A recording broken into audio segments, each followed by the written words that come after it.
Pues miren, nosotros aquí en InfoAnálisis vamos a analizar, más que a comentar la noticia, vamos a analizar y a mayor profundidad posible el caso de los hermanos Martinelli. Y vamos a escuchar el conocimiento y la experiencia del doctor Jorge Eduardo Ritter, que fue canciller de la República, y eso no es poca cosa. Yo quisiera mencionar que ayer en Twitter apareció uno bajo la cuenta del señor Michael Kozak. Él es subsecretario de Estado. Y dijo, lo voy a traducir, dice, a individuos dentro del Parlacén les gustaría usar la membresía como un escudo para bloquear la extradición a Estados Unidos de crímenes o de criminales imputados.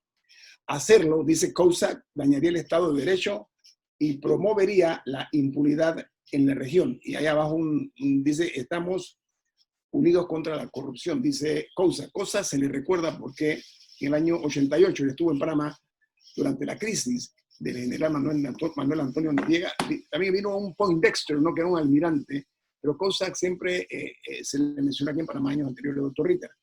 Esto, los alcances, más allá de la parte superficial, que un subsecretario de Estado se pronuncie de esta particular manera, es un caso que está manejándose en Guatemala y que tiene que ver con nosotros porque son connacionales los hijos del expresidente Martinelli. ¿Cuál es el fondo que se puede interpretar de esta reacción y de esta acción del propio Michael Kozak? Pero primero, muy inusual que un subsecretario de Estado se refiera a casos particulares. En el caso de Kozak, que es verdad, si uno sigue su cuenta de Twitter, se refiere mucho a las sanciones que el Departamento de Estado o el gobierno de los Estados Unidos le impone a ciertos funcionarios, especialmente duro con los gobiernos de Venezuela y con los gobiernos de Cuba, con el gobierno de Cuba, pero especialmente el gobierno de Venezuela. Y esta es la primera vez que él hace una referencia y hace una referencia al Parlacén. La cuenta de Twitter de Kozak, igual que la de otros funcionarios del gobierno de Estados Unidos, ponen un tuit en español y ponen un tuit en inglés. El mismo tuit. La versión en español, que fue la que tú acabas de leer, Guillermo, dice en efecto que a individuos dentro del Parlacén les gustaría usar. Esa es la expresión que les gustaría usar, etcétera, ¿no? Pero me detengo ahí en el me gustaría usar. En la versión en inglés, ese mismo dice que hay individuos dentro del Parlacén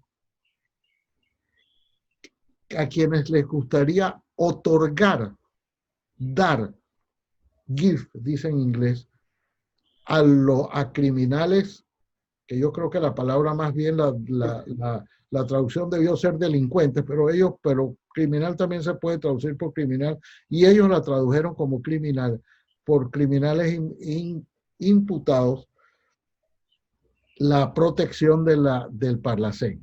El mensaje al Parlacén, doctor Ritter, o sea, el mensaje va directo al Parlacén. En inglés va al Parlacén. Okay. En español pareciera que va a todos los que pretendan utilizar la inmunidad del Parlacén. Pareciera una sutileza, pero puede ser también que algo se haya ido en la traducción, porque me parece que el original es el del inglés, además que fue el que primero puso.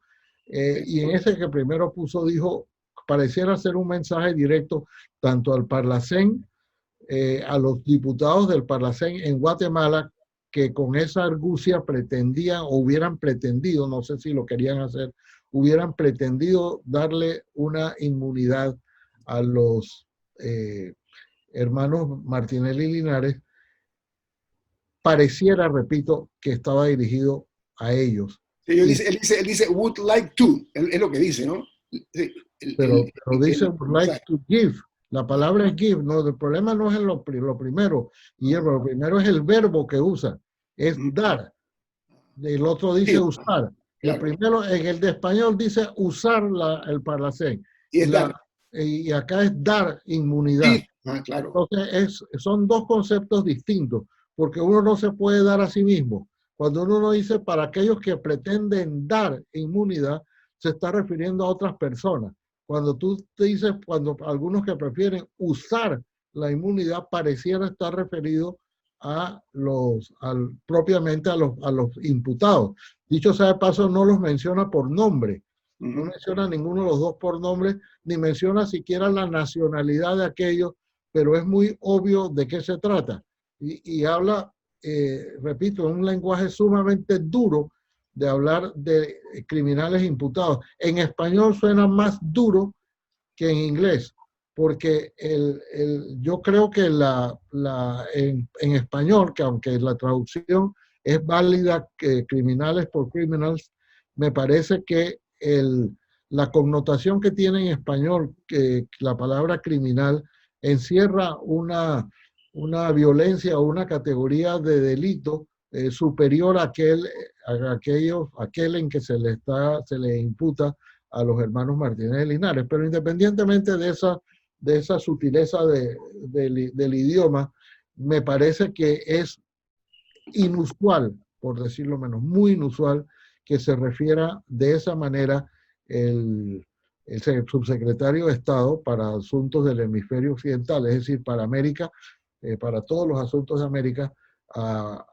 de esa manera a un caso tan específico como el que se está viendo. Y después en la etiqueta o el hashtag, como le dicen también, dice todos unidos contra la corrupción. Contra la corrupción, exacto. Entonces es como es el inicio, me parece a mí, una campaña sistemática de darle a estos casos la misma categoría, de universalizarlo, arroparlos todos bajo el manto de Unidos contra la Corrupción. Doctor Richter, dos cosas. Una, ayer yo lo vi en un diario, creo que es de Guatemala, que aparentemente los hijos del presidente Martinelli habían hablado con alguien del FBI, del Federal Bureau de Investigaciones de los Estados Unidos, pero sí hubo una nota que dice que según el FBI particularmente menciona a un detective Lewandowski, que es el que se ha tomado o está a cargo de esto. Dice que los hijos de Ricardo Martinelli habrían participado, estoy leyendo, como intermediarios en el recibo de $28 millones en pago de sobornos por la constructora de Brecht, y lo que se está señalando es lavado de dinero, lo cual implica pena máxima de 20 años de prisión en los Estados Unidos. Otros hablan de que el otro hijo puede enfrentar una pena de 10 años por este delito, doctor Ritter. Esto también pone una advertencia de que el caso Odebrecht no está muerto. Para los Estados Unidos no está muerto, es lo que quiero decir, ni para otros países, porque vemos que en México se está complicando el tema para el expresidente Peña Nieto, con lo de Lozoya. Lozoya ya ha dicho que sí, que él va a hablar claramente. Entonces, esto, sin salirme del tema de los hermanos Martinelli, el mensaje también es para los mismos miembros de Parlacén, doctor Ritter, ¿no? Bueno, es que el caso de Lewandowski, que fue el agente del FBI que redactó y que fue el que presentó ante una corte de Nueva York el caso contra los hermanos Martinelli, fue muy significativo porque ahora ha comenzado a revelar algunos detalles y quizás lo más importante es que dice que él se entrevistó con ellos. Sí, a ver, con los dos. Y que hay fotografías y que tiene fotografías de ellos. Entonces, eso pareciera darle un giro a que de alguna manera ellos tenían conciencia de que estaban siendo investigados, porque una persona que acepta entrevistarse con alguien del FBI, supongo yo, es que estaba en algún tipo de negociación, de acuerdo, de conversación con alguien del FBI y por eso es sorprendente que se hayan súbitamente ido de los Estados Unidos. Pero también revela que al margen de la persecución individual que pueda tener Lewandowski, es que los Estados Unidos tienen este caso entre ceja y ceja, llamémoslo así, con una advertencia que yo me atrevo a decir que raya en la amenaza, porque una advertencia en esos términos que hizo Cossack ayer para los diputados del Parlacén y hablo ahora de la versión del tweet en inglés para aquellos que quieren darle, me parece que es duro su planteamiento. Debo decir, eso sí, y yo quisiera dejar eso muy claro, ayer lo hice en la entrevista en TVN, que el tuit de Cossack vino después de que ya muchos diputados panameños se habían manifestado, hablo de los diputados del PRD, del diputado independiente Castillero, de 3 diputados de Cambio Democrático y dos del Partido Panameñista. El Partido Panameñista en su conjunto como partido se habían expresado en contra de juramentar a los hermanos Martinelli, de manera que no quisiera que se interpretara que esta advertencia, amenaza de Cossack fue lo que los indujo. Y quizás lo que sí pudo haberlo producido es inducir, o si hubiera podido inducir, es a los parlamentarios de Parlacén en Guatemala a producir el documento que produjeron ayer. Sí, me parece una buena observación porque es un aldabonazo que se le da. O sea, dicen, el país del cual ellos son diputados suplentes se ha manifestado, no estamos de acuerdo, dijeron los diputados, y la señal iba para Guatemala.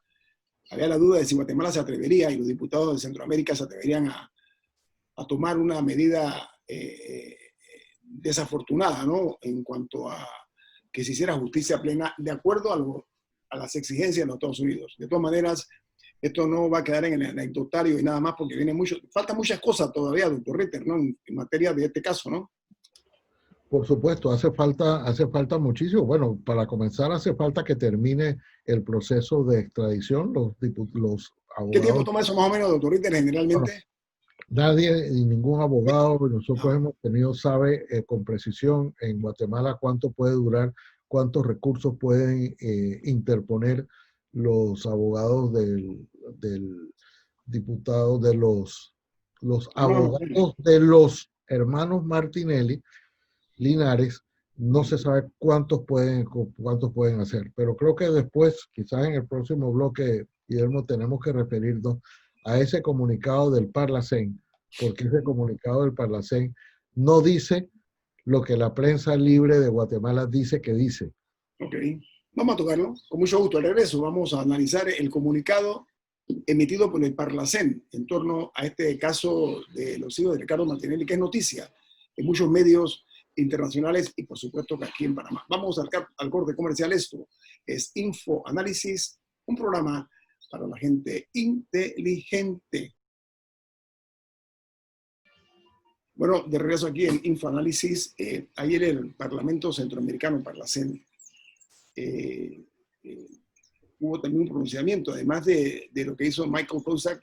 Doctor Ritter, pero no quiero retomar una vez más el caso de Cossack porque un subsecretario de Estado, nada más para dejarlo claro, es muy extraño que se pronuncie un caso de esta naturaleza, me parece, no es usual, no es normal, ¿no? Por decirlo de esa manera, doctor Ritter. Yo no recuerdo este tipo de cosas, ¿no? Para Panamá es raro. Sin embargo, ayer mismo, por ejemplo, el propio Cossack se refiere a 2 casos con los exministros de Venezuela, Luis Alfredo Mota Domínguez y Eustiquio José Lugo Gómez, que usaron sus posiciones para enriquecerse ellos mismos y no enriquecer al pueblo venezolano. Y entonces anuncia, y esta es la parte también extraña, que es la manera como ahora está Estados Unidos actuando con respecto a individuos, y dice que lo acaba de designar como inelegible para entrar a los Estados Unidos, es decir, le quitó la visa. Y lo hace públicamente y lo hace mediante un tuit. A estas 2 personas, tanto a Lugo como a Mota, los declara no elegibles, que es la forma que utiliza Estados Unidos para decirles que ha quedado suprimida su visa. De manera que lo que tenemos que ver en el caso de Cossack, no solamente lo inusual que es en la manera como se ha referido a 2 criminales imputados para referirse, aunque sin nombre, repito, era una advertencia muy, muy genérica, si se quiere, porque en contraste con otras que él ha puesto como los dos venezolanos que le acabo de mencionar, pero sí refleja una actitud mucho más deliberante, si se quiere, mucho más vehemente de los Estados Unidos, o en este caso del Departamento de Estado, en asuntos de América Latina, especialmente en materia de corrupción. Esto no lo podemos soslayar, la manera como el Departamento de Estado, por intermedio de Michael Cossack, está haciendo saber Ahora, su posición. doctor Ritter, ¿qué cargo ocupa Michael Cossack? Subsecretario.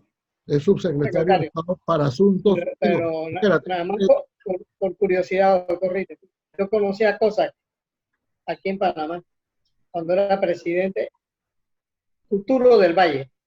Eric Me Arturo. tocó viajar, Eric Arturo del Valle, Así. que me tocó viajar en el avión presidencial a Costa Rica, a un evento que había en Costa Rica, y ahí iba Cossack. Imagínate de qué época está Cossack en el Departamento de Estado. Yo, Morgan, yo mencioné 1988, yo mencioné 1988, recuerda, ¿no? A eso me refería, exactamente a eso. Sí, sí. Diga, doctor Ritter. Bueno, él ahora mismo está, a ver, en la organización del Departamento de Estado, ahí está el secretario de Estado. Estoy buscando aquí el comunicado, de un subsecretario de Estado. Aquí en los diarios locales, doctor Ritter, no lo encuentro. Está en la Estrella de Panamá, el subsecretario de Estado. Y luego hay una serie que ellos llaman Assistant Secretaries, que son una especie de subsecretarios, pero divididos por regiones, para Asia, para África. Y este es uno de los 6 o 7 subsecretarios, específicamente en la parte de el hemisferio occidental se llama, pero para ellos el hemisferio occidental es América. Hay otros para Europa, hay otros para África, Asia, Eurasia, etc. Pero es digamos, un tercer nivel. Si uno quita el viceministro o el subsecretario, sería un tercer nivel, que es un altísimo poder en el Departamento de Estado. Yo creo que estas no son advertencias que deben tomarse a la ligera, para nada, y es una advertencia, en mi opinión, es una advertencia que se le está haciendo no solamente a Panamá, al sistema judicial, sino que se está haciendo una advertencia en general a América Latina. Yo quiero recordar que esto ha venido en una especie de escalada, y que especialmente este caso de los hermanos Martinelli y del propio expresidente Ricardo Martinelli está muy alto en la agenda del gobierno de los Estados Unidos, porque los Estados Unidos ha venido consistentemente expresándose en este caso. Ustedes recuerdan, o debemos recordar, que antes de las elecciones, cuando se debatía en Panamá si el expresidente Martinelli podía ser candidato para alcalde o diputado, o alcalde y diputado, Estados Unidos mandó un comunicado a la embajada diciéndole que sin que nadie se lo hubiera pedido, que ellos habían estado detenidos él había estado, el presidente Martinelli, detenido 1 año en una prisión, como diciéndoles, no cumple con el requisito de haber estado 1 año antes, y yo certifico que estuvo en los Estados Unidos. Eso fue muy inusual. Luego, el propio gobierno de Estados Unidos ha declarado que el principio de especialidad no rige, o que ya ha liberado a Panamá del principio de especialidad, y ahora sale esta nueva versión de esa preocupación de los Estados Unidos, esta vez dirigida a los que podían haberle otorgado inmunidad diplomática por la vía del Parlacén, o de otra forma a los que pretendan utilizar su inmunidad diplomática para evadir la extradición a los Estados Unidos. Yo voy a referir, no tengo aquí la contraparte por parte de la familia Martinelli, pero voy a remitirme a un tuit que envió la señora Marta Martinelli el día de ayer, hace ya 18 horas. Ella escribe lo siguiente, dice: los hermanos Martinelli se dirigían a Panamá, ponen la bandera de Panamá, a enfrentar la justicia y sus casos pendientes, lugar donde originalmente se inicia la investigación de Odebrecht y se dan los supuestos hechos. Nadie puede ser juzgado 2 veces por el mismo supuesto delito. Se pone en inglés double jeopardy. Y dice en el tweet: no desinformen. ¿Qué le parece eso, doctor Ritter, de que venían a Panamá a enfrentar la justicia, porque es el sitio donde hicieron la investigación de Odebrecht y que nadie puede ser juzgado 2 veces, lo que expone la madre de los hermanos Martinelli? ¿Cuál es su interpretación? Bueno, la razón por la cual lo están requiriendo en extradición a Estados Unidos no es por los delitos que pudieron haber cometido en Panamá, sino por los delitos de lavado de dinero por ahí haber utilizado el sistema bancario de los Estados Unidos para lavarlo. De manera que para Estados Unidos ese delito no se cometió aquí, sino allá. Y por otra parte, yo no sé cuáles son los cargos que enfrenta. Entiendo que son cargos también relacionados con Odebrecht, pero yo no entiendo cómo está alegando que se le está jugando 2 veces. La señora Martinelli está alegando que se le ha jugado 2 veces y no se le ha jugado ni una vez, ni aquí ni allá, ni en los Estados Unidos. Aquí tienen una fianza otorgada y que ellos fijaron, creo que es de $7 millones por los 2 casos. Es un caso de Brecht, el otro es FCC. Ahora, doctor Ritter, hay una cosa interesante. En el caso de Brecht, los que aparecen vinculados, más que Ricardo Martinelli, es Juan Carlos Varela y los hijos de Martinelli. Entonces, ¿qué lectura le podemos dar a esto del caso de Odebrecht en Panamá, doctor Ritter? No, es que yo no sé, yo el expediente de Odebrecht yo no lo conozco, pero es un misterio. Es un misterio y el Ministerio Público por eso ha pospuesto para la eternidad la solución del caso de Odebrecht. Pero por eso es que yo no sé, Rubén, por qué, si es verdad que el que está vinculado ahí es el expresidente Varela y los hijos de Ricardo Martinelli y no el propio Ricardo Martinelli. No lo sé.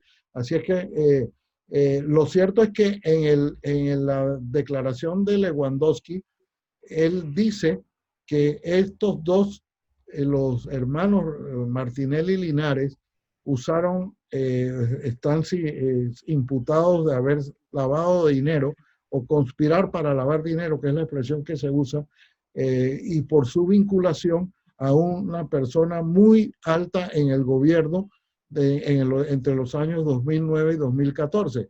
Y en uno de los últimos puntos de esa declaración dice que además es un familiar cercano de ellos dos. O sea, tenía la doble condición. Una, que era un muy alto funcionario del gobierno de Panamá entre esos años, que son justamente los años en que Ricardo Martinelli fue presidente, y después dice que además es un pariente cercano de los hermanos Martinelli. O sea, si uno puede decir, adivinador, ¿quién será? Pero es lo mismo que está pasando. Igual está pasando con la declaración. Pero ahora mismo las indagatorias al caso Varela son no como Varela presidente, sino como Varela vicepresidente, doctor Ritter. Y esto es interesante, que le demos la vuelta a este tema. Porque Martinelli, que está aquí en Panamá, no está siendo citado en el caso. No, sí está siendo citado, Rubén, sí está siendo citado. Lo que pasa es que sí, presentó una incapacidad de 2 meses. Exacto. Bueno, sí, pero mucho cuidado. Sí, pero el caso que ha caminado ahora mismo es el caso Varela. Rubén, porque el señor Martinelli presentó un recurso médico Me explico, o sea, en ningún momento, lo que dice Ritter, y estoy de acuerdo, es que la información habla de que los hijos fueron, cito, intermediarios de alguien arriba, más importante lo que dice Jorge Eduardo. Entonces, mi lectura es clara, no es Tim Marín de Dopingüe, eso está muy claro, doctor Ritter, lo estamos pensando mal. ¿Usted qué dice? No, usualmente eso es lo que hacemos, pensar mal. Confesamos. Sí. No, pero no, hablando ya en serio, o sea, la interpretación es alguien más arriba, intermediarios de quién. No va a ser de un ministro. No, pero... Ahora, doctor Ritter, la actuación del Parlacén ha sido ecuánime o se ha disparado en el pie. La actuación del Parlacén ayer, que yo sí creo que es consecuencia del tuit de Cossack. Lo único que hace es relatar los pasos que Parlacén ha dado en esta materia. Cuando digo los pasos es desde que, porque es un relato de 8 puntos, creo, donde comienza con las elecciones que hubo en Panamá, la manera como se comunicó al Parlacén que ellos habían sido elegidos, etc. Y termina diciendo que ellos remitieron eso a Panamá y que Panamá, la bancada del Parlacén de Panamá, decidió no juramentar. Eso es lo que dice el comunicado del Parlacén en Guatemala, que la bancada panameña había decidido no juramentar. Ellos remitieron el caso a Panamá y dijeron la forma de juramentarlos es ante la bancada, y que la bancada de Panamá había decidido no juramentar. Ese es el penúltimo punto. Y dice, hasta aquí hemos actuado. Y no dicen que ellos no lo van a juramentar. Lo único que dice, da por sentado que no se van a juramentar, porque como ellos lo remitieron a Panamá y Panamá decidió no hacerlo, no se van a juramentar. Pero no es, como dice Prensa Libre de Guatemala, que Parlacén en Guatemala decidió no juramentar. Lo que está es los diputados nuestros, fueron los diputados nuestros. Los diputados de Panamá decidieron no juramentar. Se caracterizaron y eso es importante que se aclare. Vamos al corte comercial. Esto es Info Análisis, un programa para la gente inteligente. Bueno, amigos, ayer ocurrieron dos cosas. Una, el ex jefe del Consejo de Seguridad en el gobierno del expresidente Juan Carlos Varela, él se llama Rolando López, a él se le imputaron cargos por tráfico ilícito de armas. Es un tema muy delicado aquí en cualquier lugar, las implicaciones que eso pueda tener, por una parte. Y por la otra es que hay una nota que dice que la Caja de Seguro Social solicita a constructora española FCC que el contrato de la Ciudad de la Salud sea cedido a una empresa constructora o a unas empresas constructoras ante el reclamo de 65 millones que están haciendo por lo que ellos llaman permanencia extendida, doctor Ritter. ¿Ese concepto es jurídico? ¿Cómo se interpreta eso? No conozco lo de el contenido de esa ese no tiene contexto de esa expresión del permanencia extendida. ¿No? No. Oiga, y el hecho que está hablando por parte del director de la Caja de ir a un arbitraje. Bueno, es casi... yo creo que en algún momento se tiene que decidir eso, Guillermo. No es que el director, no es que el director ayer dijo que se va a ir a un arbitraje. Lo que estoy preguntando es... Sí, la ciudad hospitalaria está construida en un 85%. Es una maldad de que vayamos a quedar eso en ruina, Guillermo. Sí, yo sé. Pero están hablando con una empresa... Y a mí me vuelve que hay una conspiración de gente que no quiere que la pero la pregunta hospitalaria se termine. Sí, pero quiero ver el arbitraje, doctor Ritter. A Panamá le ha ido bastante bien los arbitrajes, pregunto. No sé si a Panamá, a la Autoridad Nacional de Panamá le ha ido bastante bien en los arbitrajes. Claro. Pero el arbitraje es una figura que ya es usual, ya es casi rutinaria en los contratos que se celebran, porque es la forma alternativa de resolver conflictos, especialmente en un país donde los conflictos no se resuelven, como en Panamá, donde los procesos te pueden durar 5, 10, 20, 25 años. Entonces siempre se ha buscado, o ahora se busca, y en casi todos los contratos los vas a ver que la forma alternativa de resolver. Antes se decía la jurisdicción de, las partes aceptan la jurisdicción de Panamá. Ahora los contratos dicen siempre que la cláusula de arbitraje dice cualquier conflicto se resolverá en X lugar, en al centro de arbitrajes internacionales, que los hay en muchos países, en muchas ciudades. Hay algunos en Washington, unos en Miami, unos en Londres. Hay un centro de arbitraje en Panamá, donde muchos contratos locales entre personas se decide entre ellas que el arbitraje se va a resolver, que es el arbitraje el método mediante el cual se van a resolver los conflictos entre las partes. Es mucho más los intereses del Estado, Guillermo y doctor Ritter. En las obras privadas, las compañías privadas, ¿cómo resuelven estos problemas? Nombran le dan la construcción sin licitación a una empresa, pero nombran una empresa inspectora para que vigile los intereses del propietario. Y entonces esa empresa inspectora es la que dice esto se está haciendo mal y funciona. Y eso yo creo que es una práctica y eso puede explicar que aquí las cervecerías, todas estas empresas han hecho grandes cantidades de obras, pero las obras las garantiza una empresa inspectora, que hay empresas que se dedican a esa labor. En Panamá y hay muy buenas, y inclusive vienen de afuera también. Yo quiero referirme el no haber accionado a tiempo cuando se debió haber dado, hacía más de un quinquenio, sí, más de un quinquenio, de no haber reaccionado de una forma mucho más eficiente.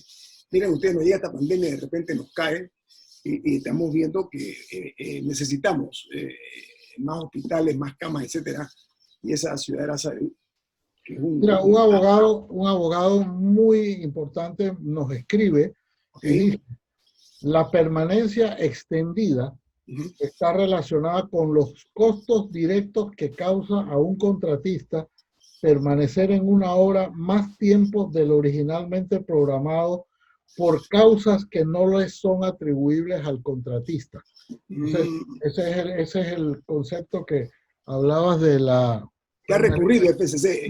FCC eso es lo que argumenta, ¿no? Sí, por ejemplo, está diciendo estuve más tiempo del que tenía programado y por causa que no es atribuible a mí contratista, y supongo que ese que no es atribuible a mí es que es atribuible al gobierno, que en efecto decidió de alguna manera, que es un pecado con el que cargará para siempre Juan Carlos Varela, que fue haber detenido la construcción por razones puramente políticas. Sí, me parece, esa fue una decisión absurda. No sé si por las razones no me atrevo a atribuirlas o a definirlas, puede haber algo de mezquindad. Tal vez, no sé realmente qué motivó que el expresidente Varela, y lo dije en su momento cuando él era presidente aquí, ustedes lo dijeron, lo dijimos todos, que era insospechado en algún momento creer que una obra de esta magnitud mastodónica, y yo la defino de esa manera, de repente ha dejado que el tiempo se vaya comiendo las estructuras y todo lo demás y no reaccionar en su debido momento. No importa quién fue el de la idea, había que terminar una obra donde hay enterrados un número importante de millones de dólares, ¿no? Guillermo, el acelerador lo pone el presidente de la República. Sí, es imperdonable.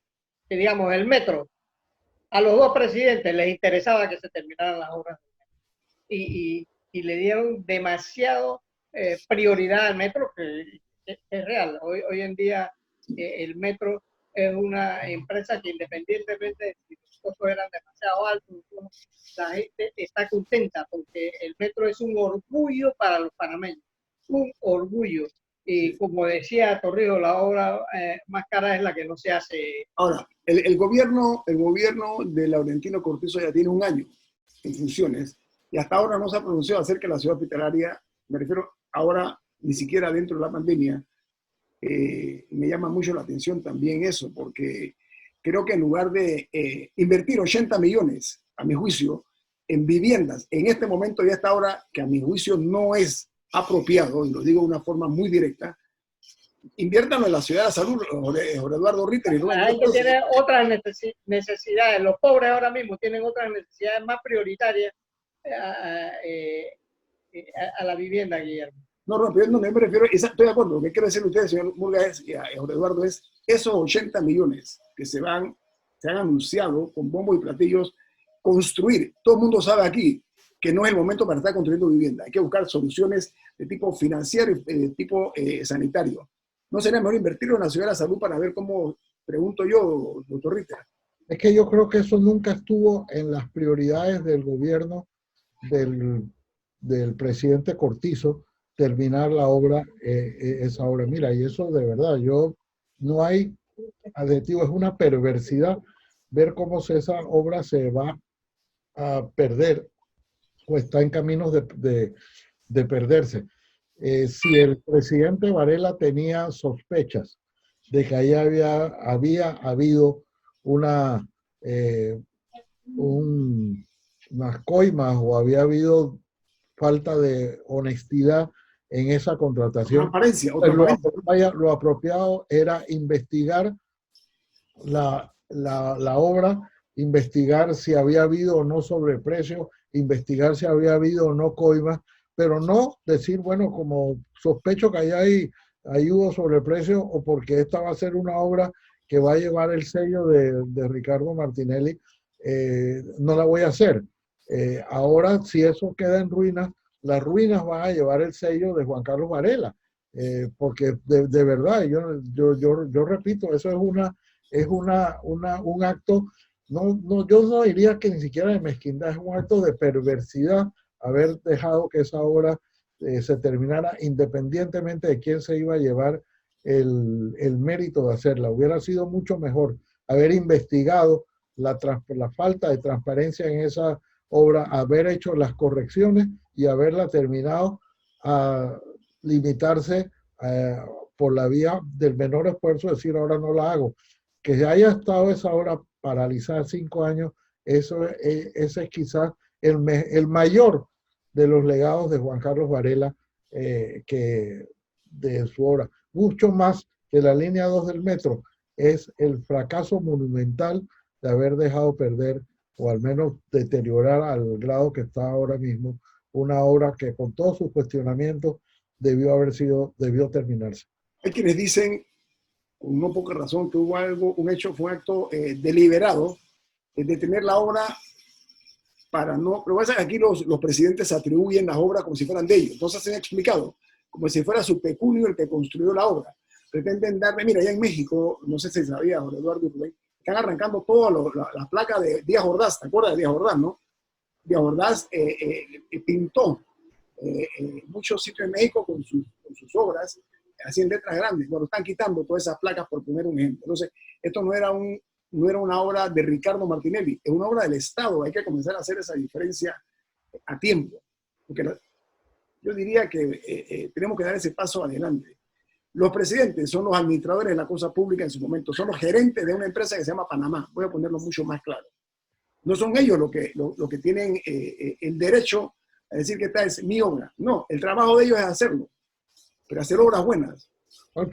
Algo que destacar es que el alcalde Blandón sí prohibió que en las obras que él realizó se pusiera una placa o se pusiera su nombre en aquellas obras.